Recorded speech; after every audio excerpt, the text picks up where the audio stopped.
అందరికీ నమస్కారం। ఈ వీడియోలో క్యాన్సర్ పేషెంట్స్ ఫుడ్ డైట్లో కీలక పాత్ర పోషించే ఆల్కలీన్ వాటర్ని మన ఇంట్లోనే తయారు చేసుకునే విధానం గురించి తెలుసుకుందాం।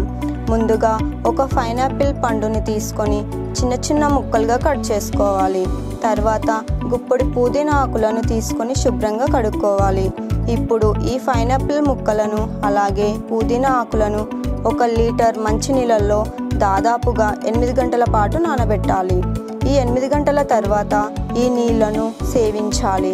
అయితే ఈ ఆల్కలీన్ వాటర్ తాగడం వల్ల క్యాన్సర్తో బాధపడుతున్న వారిలో ఇమ్యూనిటీ పవర్ పెరుగుతుంది।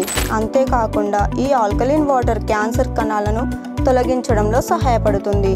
ఈ ఆల్కలీన్ వాటర్ కేవలం క్యాన్సర్ పేషెంట్స్కి మాత్రమే కాదు, స్కిన్ ప్రాబ్లమ్స్తో ఇబ్బంది పడుతున్న వారికి కూడా మంచి ఉపయుక్తంగా ఉంటాయి।